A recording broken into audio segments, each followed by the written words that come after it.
શિક્ષિકાને પ્રેમ જાળમાં ફસાવી શોષણ કરનાર આરોપીની ધરપકડ.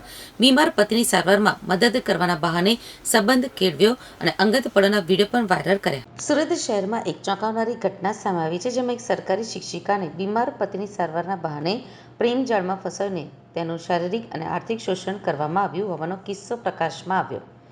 આરોપીએ શિક્ષિકાના અંગત પળોનો વિડીયો પણ ઉતારીને તેને બ્લેકમેલ કરી હતી. આખરે તે વિડીયો વાયરલ કરીને શિક્ષિકાને બદનામ કરી હતી. આ મામલે ડિંડોલી પોલીસ સ્ટેશનમાં ફરિયાદ નોંધાઈ છે. આ ઘટનાની વિગતો અનુસાર ડિંડોલી વિસ્તારમાં રહેતી અને સુરત મહાનગરપાલિકા સંચાલિત શાળામાં શિક્ષિકા તરીકે ફરજ બજાવતી 46 વર્ષીય મહિલા 2 સંતાનોની માતા છે. મૂળ મહારાષ્ટ્રના ધુલિયા જિલ્લાની આ મહિલાનો પરિચય તેની શાળામાં અભ્યાસ કરતી 2 સગી બહેનોના પિતા વિજય અર્જુન આગળ થયો હતો. શિક્ષિકાના પતિને ટીબીની બીમારી હોવાનું જાણીને વિજયે તેની સાથે સંબંધ વધાર્યો હતો. તેણે પતિની સારવારમાં મદદ કરવાનું બહાનું આપીને શિક્ષિકાનો મોબાઈલ નંબર મેળવ્યો અને તેની સાથે વાતચીત શરૂ કરી હતી. ધીમે ધીમે તેમની મિત્રતા પ્રેમ સંબંધમાં પરિણમી હતી. વિજયે શિક્ષિકાને ગોડાદરાના ધ પેલેસ બિલ્ડિંગમાં આવેલી એક હોટલમાં લઈ જઈ શારીરિક સંબંધ બાંધ્યા હતા. તે દરમિયાન તેણે ગુપ્ત રીતે તેના અંગત પળોના વિડીયો પણ ઉતાર્યા હતા. જ્યારે શિક્ષિકાએ આ સંબંધનો અંત લાવવાનો પ્રયાસ કર્યો ત્યારે વિજયે તેમને તે વિડીયો વાયરલ કરવાની ધમકી આપી બ્લેકમેલ કરવાનું શરૂ કર્યું હતું. આ ઘટનાઓ ચાલી રહી હતી ત્યારે ડિસેમ્બર 2024માં શિક્ષિકાના પતિનું અવસાન થયું. પતિના મૃત્યુ બાદ વિજયે શિક્ષિકાના ઘરે જઈને પણ બળજબરીથી શારીરિક સંબંધ બાંધ્યા હતા. શારીરિક શોષણ ઉપરાંત વિજયે શિક્ષિકાનું આર્થિક શોષણ પણ કર્યું. જ્યારે શિક્ષિકાએ ઘર ખરીદવાની વાત કરી ત્યારે વિજયે તેમને કહ્યું કે તેમના નામે લોન નહીં મળે, તેથી તે પોતાના નામે મકાન લઈ આપશે, પણ હપ્તાના પૈસા શિક્ષિકાએ ભરવા પડશે. વિશ્વાસમાં આવીને શિક્ષિકાએ તેને ₹5 લાખ આપ્યા. હાલમાં પણ શિક્ષિકા આ મકાનના હપ્તા ઓનલાઈન વિજયના ખાતામાં ટ્રાન્સફર કરે છે. છેલ્લા કેટલાક સમયથી વિજયે શિક્ષિકા સાથે ગાળાગાળી કરવાનું અને મારઝૂડ કરવાનું પણ શરૂ કર્યું હતું.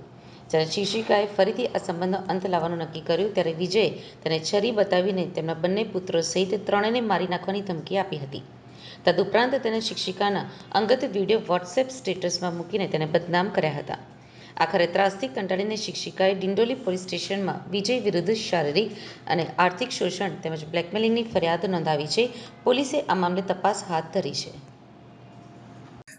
ડિંડોલી પોલીસ સ્ટેશનમાં તારીખ 7/9/2025ના રોજ એક રેપનો ક્રિમિનલ કેસ રજીસ્ટર થયેલો છે.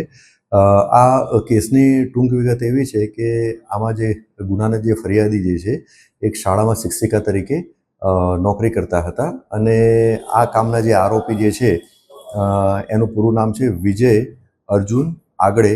એનું રહેવાનું છે ઘર નંબર 22 ઉર્વા રેસિડેન્સી ઇકલેરા ચોકડી પાસે ડિંડોલી સુરત.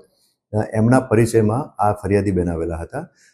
પરિચયમાં આવ્યા પછી એમના બંનેની વચ્ચે પ્રેમ સંબંધ થયા અને અમુક લાલચ આપી અને ફરિયાદી સાથે આરોપીએ શારીરિક સંબંધ બાંધ્યો.